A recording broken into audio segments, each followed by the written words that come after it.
Halo teman-teman semua, selamat datang kembali di channel Hobi Gadget. Nah, jadi di video kali ini kita akan unboxing sebuah game yang berisikan 5 konsul dijadikan satu oleh alat ini. Namanya adalah ini dia, Game Stick Lite. Ini gamenya itu kalau nggak salah 5 konsulnya PS1, terus Game Boy Advance, Game Boy Classic, Atari, dan satu lagi apa ya, saya lupa. Pokoknya nanti kita akan cobain sambil kita unboxing, oke?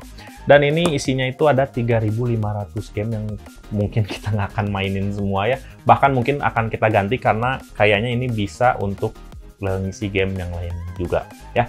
Supaya nggak lama-lama kita langsung unboxing dulu aja. Dan setelah unboxing nanti akan kita coba, oke? Ikuti terus video ini. Oke teman-teman, jadi ini dia untuk Game Stick Lite-nya. Ini untuk boxnya itu seperti ini, dan di depannya itu ada frame warna hijau ya, dan didominasi oleh warna hitam juga. Di sini ada contoh untuk device-nya, dan di sini ada controller juga ya, dan di sini ada tulisannya Professional Game Chip, Connect to TV, dan Classic Game Double Rocker Control. Oke. Bagian depan ini ada 2,4 GHz wireless controller gamepad. Di sini ada contoh gambar sticknya juga, sama di samping sini juga. Terus kita untuk ke belakang, nah ini dia. Untuk di bagian belakangnya ini ada tulisan lagi 2,4 GHz wireless gamepad controller ya. Terus di device-nya lagi, dan di sini juga dia ada menjelaskan sedikit untuk bentuknya, mecha design element, terus highlight, sunken text ya. Jadi tulisannya itu teksnya itu apa, sunken itu apa, nggak ngerti. Sunken kayak merek ini aja ya, kayak merek barang-barang ini dapur. Terus charger interface-nya, terus ada wireless transmitter ya yang bentuknya itu kayak USB, terus ada TF, ini tuh sebenarnya SD card kayaknya. Terus ada LED signal, display lamp-nya ya, jadi ada lampu signalnya itu. Terus di sini juga ada fitur-fitur yang dia jelasin, ini juga kalian bisa baca ya di sini. Terus nah ini dia yang penting, spesifikasinya itu dia operating sistemnya itu Linux ya. Terus untuk bahasa dia support multi language, yang sebenarnya dikecualikan bahasa Indonesianya kayaknya nggak ada. Terus nah tadi kan saya sebutin itu ada 5 game yang bisa didukung oleh device ini. Ternyata di sini ada banyak ya, ada kurang lebih ada 10 emulatornya itu, jadi yang bisa dijalankan.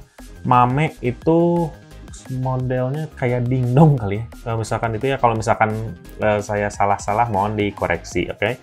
Terus ada FC juga ya, jadi ada device FC apa, konsol. Terus GB itu adalah Game Boy, terus GBA adalah Game Boy Advance, terus GBC itu adalah Game Boy Classic, MD itu kalau nggak salah Sega ya teman-teman. Terus untuk SFC itu dia Super Famicom, itu berarti Nintendo. Terus ada PS1, ada Atari 2600 dan Atari 7800 ya. Untuk CPU-nya dia GB2, dan SD RAM-nya dia DDR3 256 ya. Cukup untuk game-game yang emulator seperti itu sih, harusnya cukup ya, ringan banget. Jadi nggak perlu RAM yang besar-besar. Terus untuk flash drive-nya tanpa micro SD, dia isinya cuma 128 MB. Oke, sekarang kita langsung buka dulu aja. Ya, gampang banget ngebukanya. Dan di dalamnya itu kita dikasih 2 controller, teman-teman. Ini dia. Ada 2 controller di sini, dan kita lihat salah satunya aja ya. Di sini dia ada power ya, untuk nyalain atau ya on off-nya ya. Terus di belakangnya itu dia baterai A3 2 buah ya. Jadi butuh 4 buah untuk bisa memainkan 2 controller. Di bagian atas dia ada power dan mode. Di sini R1, L1, R2, L2 ya. Ini sebetulnya sticknya ini mirip kayak PS banget ya, PS2 DualShock 2. Seperti ini kurang lebih modelnya. Cuman kenapa di sini harus XYAB ya? Kenapa nggak mudah aja X bulat, kotak, dan segitiga? Tapi memang kebanyakan kalau untuk konsul-konsul yang retro ya ini emang kayak gini, jadi yang malah yang PS1 yang mengikuti. Terus untuk ininya ya, bahannya ini ringan banget ya, tapi ya cukup lah kalau misalkan untuk buat game-game yang ini. Cuman sayangnya aja si bentuknya ini kurang retro temen-temen, harusnya kotak itu lebih bagus. Terus lanjut ada device-nya ini. Kita kepinggirin dulu ya. Sebelum kita ke device, kita lihat aksesorisnya dulu. Di sini ada dongle. Ini ada dongle USB untuk receiver ke sticknya. Oke. Terus ini ada micro USB ke USB tipe A ya untuk powernya. Jadi nyalain ini kita cukup colokin aja ke USB yang ada di TV. Atau misalkan yang ada di manapun, atau mau pakai kepala charger handphone juga ini bisa sih. Cuman biar nggak meminimalisir tempat, mendingan dicolokin aja ke yang ada di TV kalau USB-nya nggak dipakai. Terus di sini ada kabel HDMI male ya, atau yang cowoknya ke yang female-nya, ini yang cewek. Jadi kita pinggirin ludusnya. Jadi kalau misalkan ini itu kita butuhin kalau TV-nya itu ditempel pakai bracket ya di ini, di tembok. Suka kan mentok ini karena device-nya ini gede banget. Saya pengalaman soalnya yang Mi TV Stick. TV saya yang satu itu colokan HDMI-nya masih dari belakang. Jadi butuh banget colokan yang kayak gini. Kecuali kalau TV-nya yang udah zaman-zaman sekarang kan itu banyak kan colokannya itu di samping, teman-teman. Nah, itu nggak akan masalah. Tapi kalau pakai ini ya menghindari karena device-nya besar supaya nggak mentok-mentok sama colokan HDMI yang lain ya. Sekarang kita lihat untuk device-nya kayak gini ya. Dan ini bisa kita langsung colokin aja ke HDMI-nya nih. Terus di sini ada tulisan 4K Ultra HD dan ini Game Stick Lite ya, tulisan yang tadi. Nih, dan ini dia untuk micro SD-nya ini udah dikasih dari sana, dan coba kita lihat nih micro SD-nya ukuran berapa giga. Ini micro SD yang biasa-biasa aja ya, dan ukurannya itu 64 giga. 64 giga teman-teman. Kalau misalkan kalian kebaca. Nah, ini 64 giga. Oke, dan ini isinya di sini game-gamenya semua ada di sini. Nah, kalau misalkan kalian mau ngisi game, sepertinya ininya harus pakai adapter aja, tinggal colokin ke komputer, kalian bisa cari gamenya yang ada di Google. Ya, karena sekarang udah banyak banget game-game retro yang bisa kalian mainin. Ya, jadi tinggal butuh device aja supaya bisa main di TV. Jadi, ya gitulah. Kan ya, kenapa saya beli ini, karena ikut nostalgia juga ya, pengen banget nostalgia. Males pakai emulator yang ada di komputer dan sekali-kali pengen main di TV, ya udah akhirnya beli yang gini aja. Oke, terus di sini ada indikator device-nya kalau lagi nyala ya, kalau nggak salah pernah ngelihat itu warna biru indikatornya itu, nanti kita coba aja ya. Di bagian depan ada colokan HDMI-nya, di samping udah nggak ada lagi. Oke, ini bahannya apa? Oh ya, lupa. Nah, ini untuk receiver-nya, jadi kita nanti receiver-nya itu tempel di sini aja teman-teman. Nih, oke. Dan di sini nanti untuk powernya. Oke, sekarang kita langsung cobain aja ya, karena kita udah nggak sabar buat nyobain game yang harganya 400.000 ya, dulu jutaan teman-teman harga per satu konsolnya. Sekarang banyak konsol bisa jadi satu di sini. Mantap banget ya. Oke, kita langsung cobain aja. Dan ini dia untuk tampilan awalnya seperti ini. Bisa dilihat oleh kalian, gamenya itu totalnya ada 10.494 yang mungkin nggak akan kita mainin semua dari KOF aja. Ini udah ada beberapa seri ya, tentunya banyak banget. Jadi kalian nggak akan bosan kayaknya mainin sehari itu. Bisa banyak banget ya. Nah, terus di bagian atas juga ada tab yang bisa kita pilih, yang terdiri dari list tentunya untuk list semua game yang tadi lihat ya. Terus kedua ada kelas, yaitu untuk pilih game sesuai dengan kategori konsolnya. Di sini ada MAME atau yang biasa kita kenal dengan Dingdong. Terus ada FC, yaitu Famicom ya, atau game Nintendo klasik. Terus ada Game Boy, ada Game Boy Advance, terus juga Game Boy klasik. Terus ada Mega Drive atau kita kenal dengan Sega Genesis ya. Terus SFC atau Super Famicom, yaitu generasi penerus dari Famicom kalau saya nggak salah.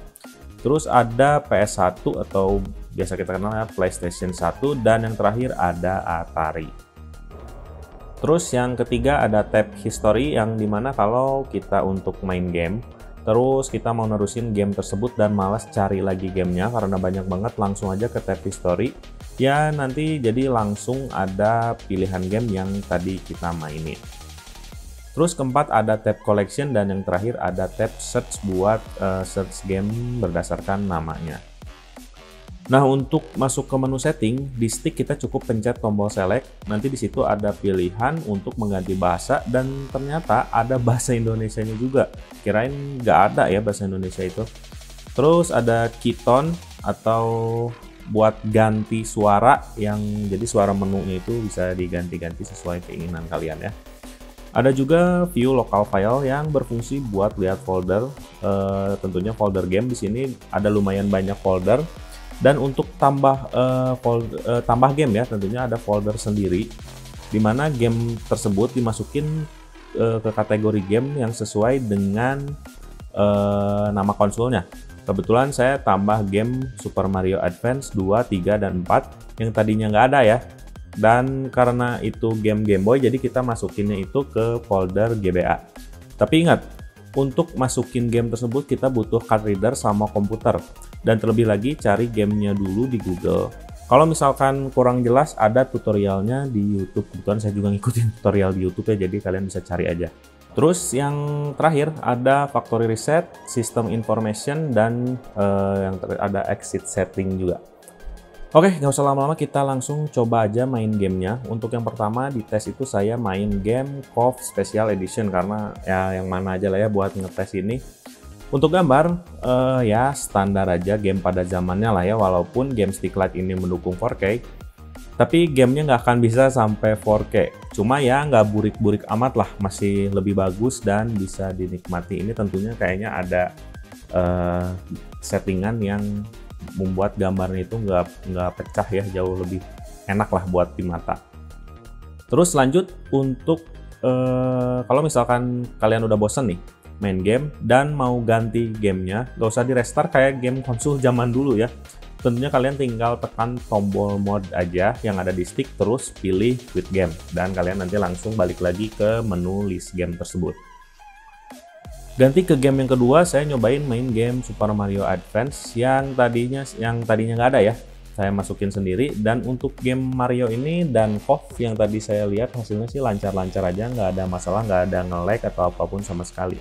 Oh ya, untuk semua game ini kita bisa simpan atau save melalui save state yang jadi kita tinggal terusin aja mainnya. Kalau misalkan kalian udah bosan mau dimatiin dulu, tinggal kalian save state aja, nggak perlu mulai lagi dari awal. Jadi nanti nggak males lagi nih kalau misalkan waduh mulai lagi dari awal, karena kan Nintendo itu kadang susah buat nge-save ya, jadi cuma ada beberapa game yang bisa di-save dan yang lainnya enggak. Jadi di sini ada fitur save state dan nanti tinggal load state aja kalau misalkan kalian mau lanjutin main gamenya. Lanjut ke tes yang terakhir yaitu game PS1. Untuk game PS1 ini saya cobain main game Crash Bandicoot dan hasilnya tentu patah-patah atau nge-lag ya. Walaupun sebenarnya nggak nge-lagnya itu hanya di beberapa titik aja, tapi lumayan ganggu. Apalagi yang nge-lagnya itu bukan gamenya doang, tapi bareng sama sound effect-nya. Jadi berasa nggak enak aja gitu buat mainnya, kurang nyaman. Ya so far, tapi untuk konsol Lite ini ya, game Sticklight ini ya bisa main PS1. Walaupun mungkin sebenarnya nggak di semua game ya, cuman ada yang saya mainin ini game Crash Bandicoot dia ada nge-lag-nya gitu. Oke teman-teman, jadi gimana? Apakah kalian tertarik dengan game Sticklight ini ya? Jadi menurut saya untuk game Sticklight ini memang nggak bisa menggantikan semua konsol ya, terutama yang tadi saya mainin itu game PS1. Kekurangannya itu banyak banget stutteringnya. Tapi kalau untuk game-game retro yang lain kayak Sega, terus Game Boy Classic, Game Boy Advance itu udah bisa dilahap dan lancar banget ya. Apalagi tadi main Street Fighter juga itu udah ya mengobati nostalgia ya. Memang di sini banyak banget perdebatan, terlebih lagi sebetulnya game-game ini tuh udah bisa kita mainin juga di handphone ya. Cuman kelebihannya kalau di game Sticklight ini kita bisa main berdua gitu, walaupun nggak bisa dibawa-bawa. Kalau misalkan di handphone kan kita cuma bisa main paling sendiri. Kalau di sini kita bisa nostalgia bareng-bareng lah. Jadi bisa main bareng-bareng ya, bisa multiplayer juga. Oke. Nah, paling terus kekurangan yang kedua menurut saya ini sticknya ya. Sticknya itu kurang retro aja. Harusnya dibikin kotak kayaknya lebih bagus daripada ini ngikutin stick PS2 kalau kayak gini. Jadi dibikin kotak itu rasanya lebih bagus. Jadi memang kalau untuk main game PS1 ya udah ngikutin stick yang itu aja. Toh sekarang juga ngikutin ini tulisannya juga ABXY bukan X bulat kotak segitiga gitu. Jadi lebih baik dibikin retro, kayaknya lebih asik lagi.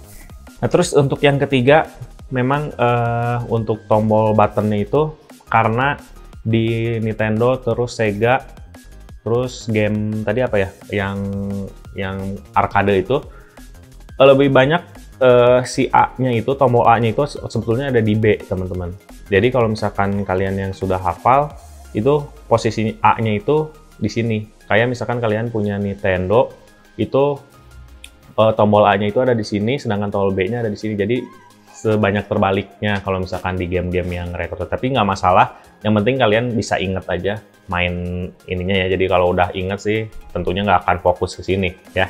Karena udah fokusnya ke game aja.